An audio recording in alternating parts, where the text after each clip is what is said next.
of just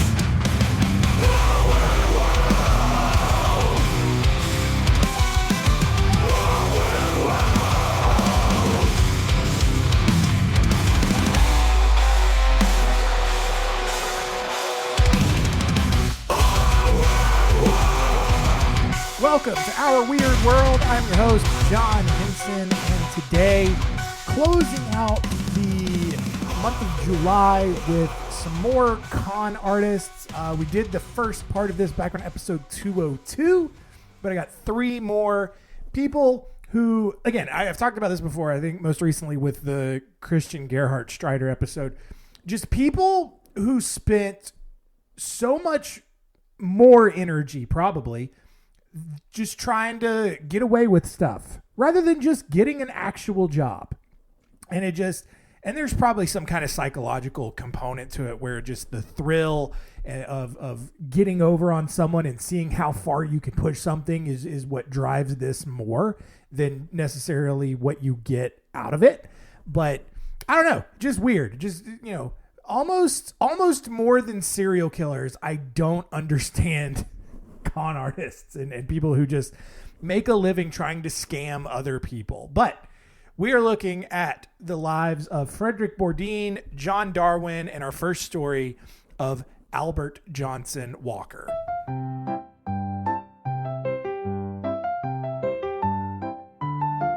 story time. Story time.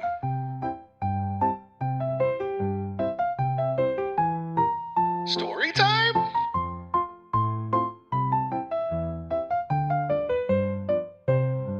Story time. So Albert Johnson Walker was born on August 9th, 1946 in Paris, Ontario, not France, but Canada. After dropping out of high school, he bounced around various jobs before landing as a bank teller for a trust company. He quickly took a liking to filing people's tax returns, and after 2 years, he left the company to start his own freelance bookkeeping business. In just a decade, his freelance business turned into Walker Financial, which was this successful operation with 6 branches, more than 30 employees. But a huge stock deal that he invested in ended up collapsing in 1986, defrauding 70 of his clients out of over $3 million. And so in a panic, he just fled to Europe with one of his daughters, not his whole family, which seems odd to me, but just one of his daughters. Albert settled in North Yorkshire and began introducing his daughter to people as his wife. Weird. In the 3 years that he spent in England, his daughter wife had 2 children of her own. Although the paternity was never revealed, I think we all know who the father was. Gross. To make sure that he was never found, Albert changed his name to David Davis and started a new business with a television repairman named Ronald Joseph Platt, who had also moved to England from Canada, which is a bold move, right? Because it's like, Albert, he's fled to England from Canada. You would think the last person he would want to partner up with is also someone from Canada, because it's just more likely that someone from Canada would have heard about his finance company collapsing and defrauding all of these people, but whatever. When Platt eventually divulged to Albert that he wanted to return to Canada, Albert actually offered to pay for the entire trip, but said that he needed Platt's driver's license, signature stamp, and birth certificate. Yeah, just to keep the new business going overseas. They want to open up make it an international business, right? Mm-hmm. Well, as soon as Platt left for Canada, Albert assumed Platt's identity in England.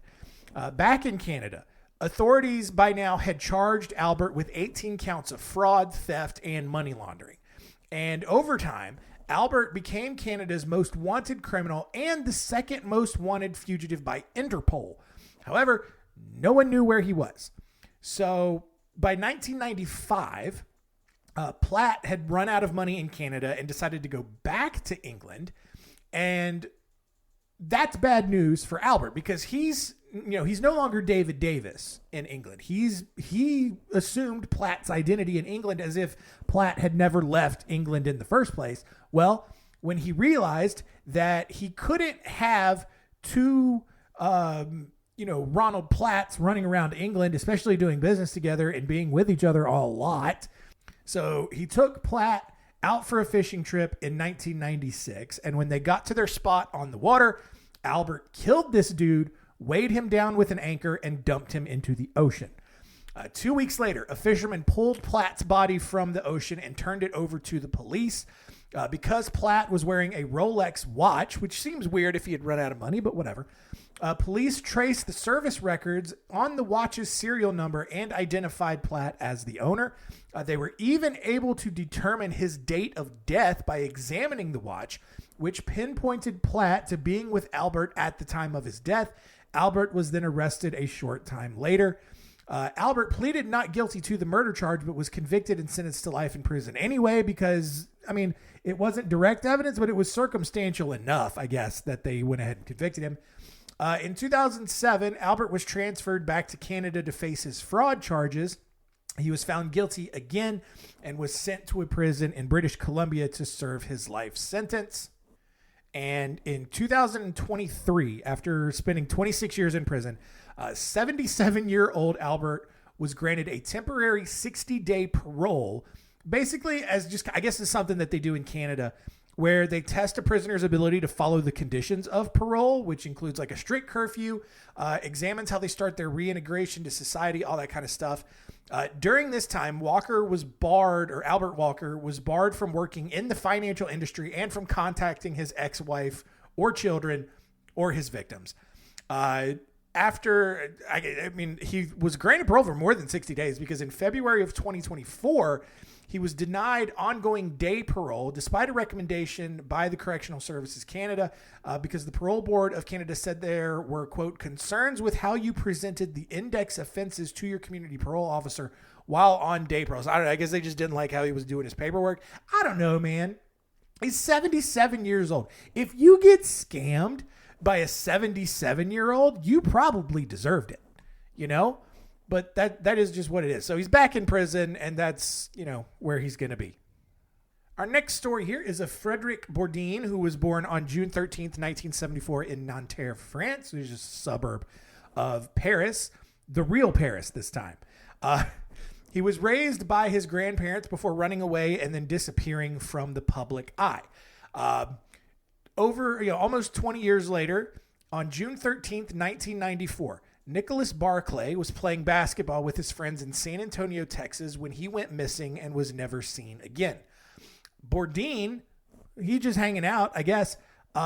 He heard about this kid disappearing 3 years later in 1997 and stole this kid's identity and flew to Texas, where he began claiming to be Nicholas Barclay. Never mind the fact that Barclay's blue eyes and strong Texas accent had been inexplicably replaced with brown eyes and a French accent.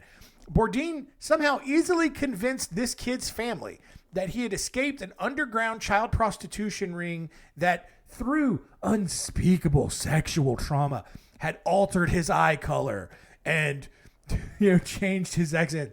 Hello, my family. It is your son, Nicholas Barclay. I have had so many terrible things done to my butthole that I no longer have the same blue eyes that I once had. And this is how I talk now because of so many wieners in my mouth. So it hurt my damaged vocal cords, probably. Anyway, just crazy stuff. I don't know. It's probably what he said.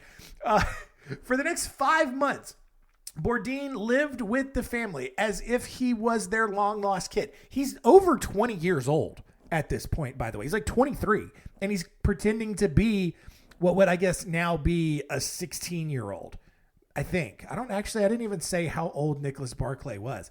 Either way, towards the end of 1997, an investigative journalist covering the family and their story got suspicious and realized, I don't know why no one did this to begin with.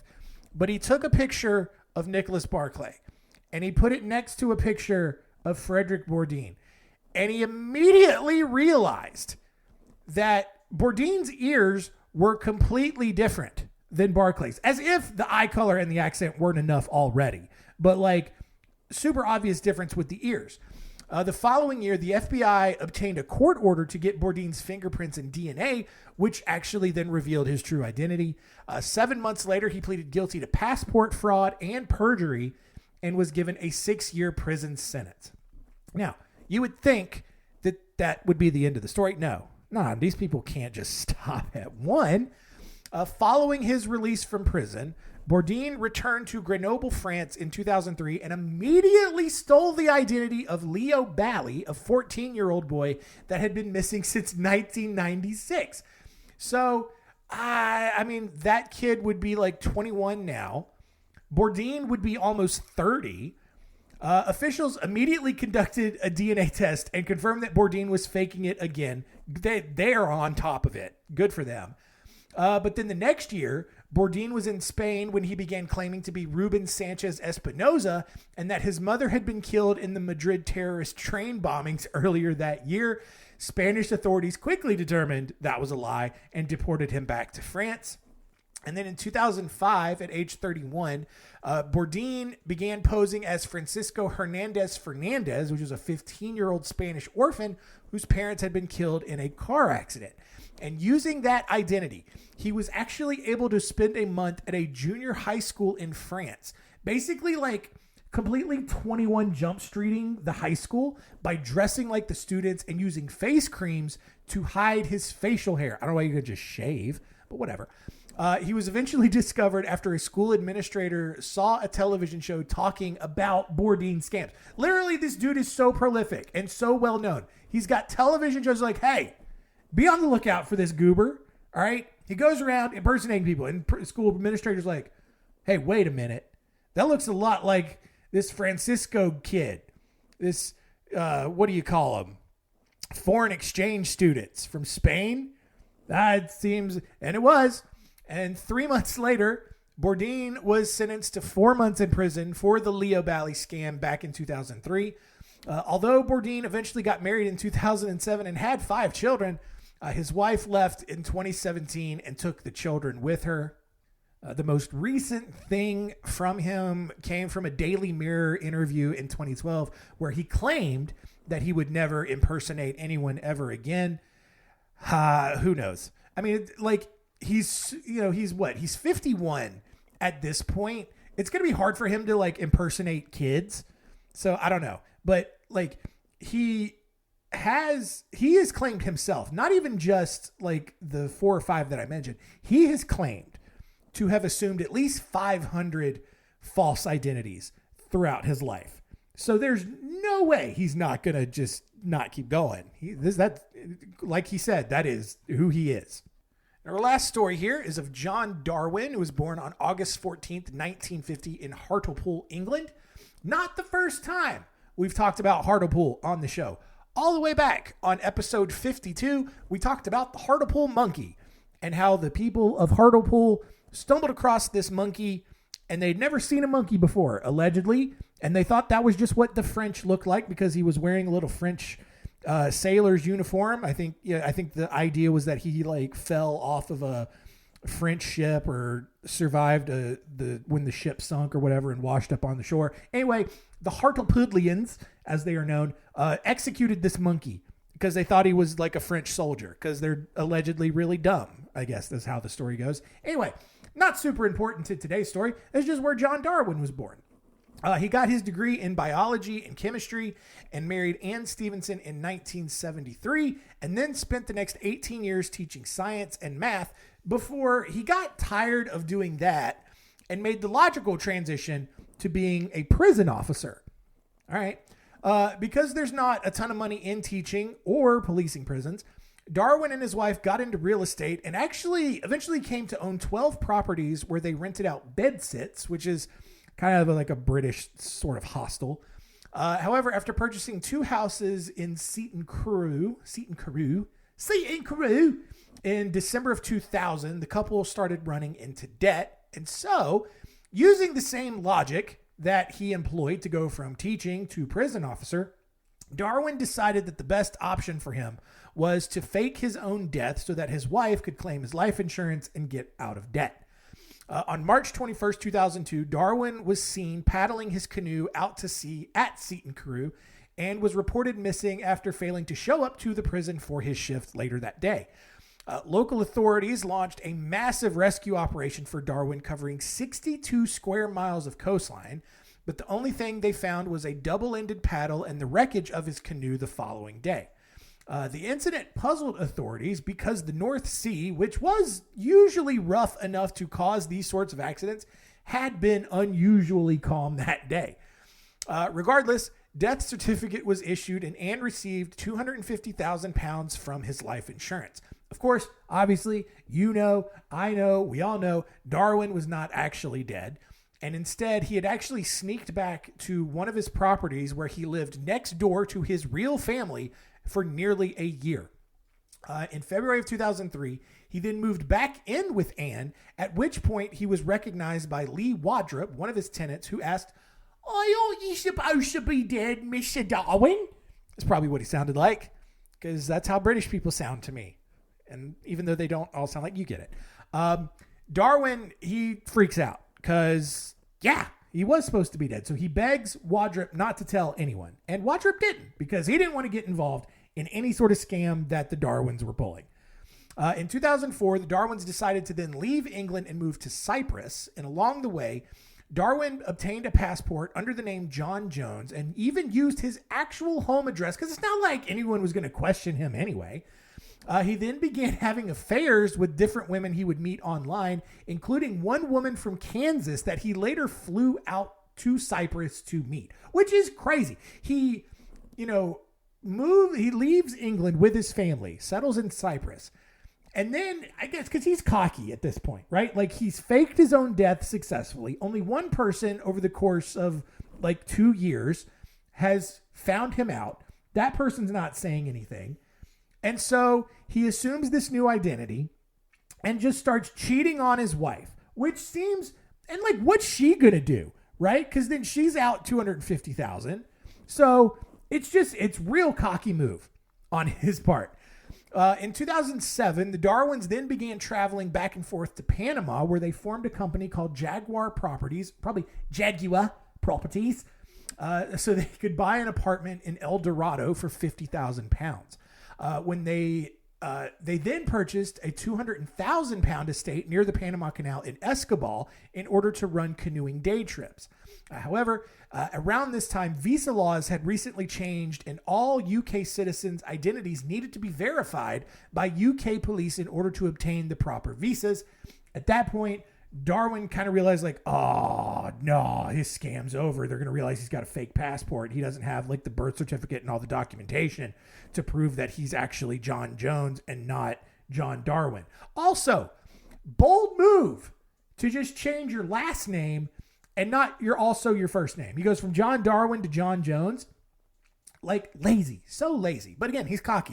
He doesn't think he's going to ever get caught.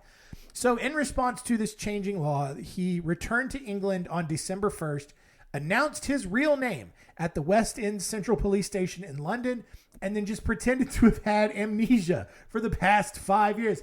"Hello, officers! I believe something has happened to me. I've got my papers here. It says my name is John Jones. That's not true. My name is John Darwin, but I'm not entirely sure how I've gotten here at the moment. The last thing I remember was paddling out in the ocean on my canoe, and then suddenly I've washed up somewhere, and I've spent the last bit of time trying to figure out who I am, and I do believe I've cracked the code." And oh boy, anyway, so meanwhile, everyone's in on this, right? His wife, Anne, had been planted nearby and put on the best acting performance she could muster at the sight of her long-lost husband. "Oh, Johnny dear, it has been so long. It's been, for goodness, 5 years. I thought you were dead. I thought I got your life insurance and everything. I've just moved on with my life, and it's so wonderful to see your face alive again. Oh, goodness, heavens," whatever they say, I don't know. As word of Darwin's story then spread, because like people immediately thought like, oh man, that's legit. He was gone for 5 years. Everyone thought he was dead. And then he just showed up and he had amnesia. That happens a lot, right? Well, the Daily Mirror, in the way that they like to do things, I guess, they obtained a picture that had been taken of the Darwins in Panama during their initial search for real estate. And really, like, it's not like reporters had to like dig deep to find this. The picture had existed in a prominent location on www.movetopanama.com for several months. They're just out in the open. I don't know if the Darwins knew that or not, but it was pretty obvious there. The Darwins were quickly convicted of all kinds of fraud charges and given 6-year prison sentences. By 2015, they were completely broke and sold off all of their assets to repay the over 540,000 pounds they had gotten from their scams.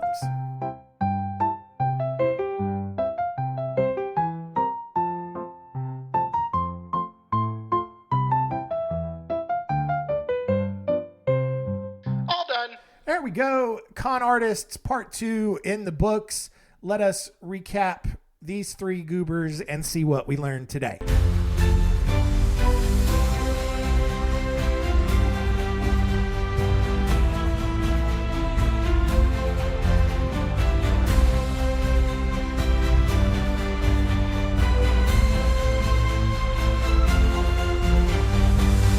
What did we learn? Number 1, Albert Johnson Walker scammed a bunch of people.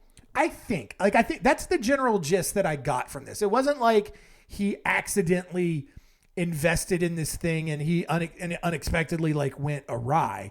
I feel like the general consensus is that he knew what he was doing and he purposely defrauded his clients out of millions of dollars and then, fakes his death or, just kind of disappears, goes to England, assumes a new identity, and then ends up having to kill the guy whose identity he assumed because he decided to come back. And then that's, hilarity ensues, I guess. Number 2, Frederic Bourdin has assumed the identities of over 500 people throughout his life, including teenagers, where he went to school and impersonated them. And, it's not like he was super great at it because he got caught pretty quickly each time. But I don't know. The one that he got away with for the most part was that family in Texas, even though the kid had blue eyes and completely different ears. But I don't know. Maybe if you're a grieving family who's lost their kid, it's easy to, trick yourself into believing something. I just know that, like, if Finn, God forbid, ever just disappeared and then some dude shows up at my door 3 years later, like, hello, father. I am your son, Finn. I have returned to you. I was like, oh, weird. Where's your blonde hair? My hair has changed colors so much because of the abuse that I have faced in this underground child sex rings that I was a part of. Really? What happened to your blue eyes? Same thing. Very same thing. You're a lot shorter than you used to be. Yes, they cut off my kneecaps. And just so much terrible abuse, father. Please, don't you believe that I am your son? Your ears are different. Yes, they cut my ears. They snip my ears like a cat. That gets neutered in the pound. This increasingly German accent you're talking with is really off-putting. Yes, get out of here, scammer. Anyway, I don't know. I feel like I would just be a little bit more skeptical than that. Anyway, number 3, John Darwin. Hey, listen, if you're going to, try to fake your death and assume a new identity, make sure no one's taking pictures of you and then posting them online and just out in the open where everyone can see. That's how you get caught, silly goose.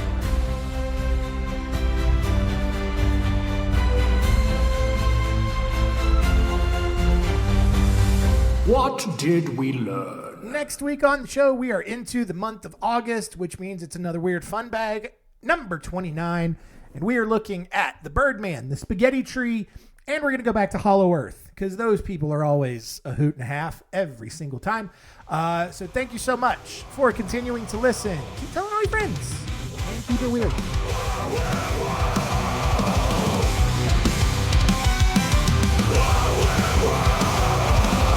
is a podcast.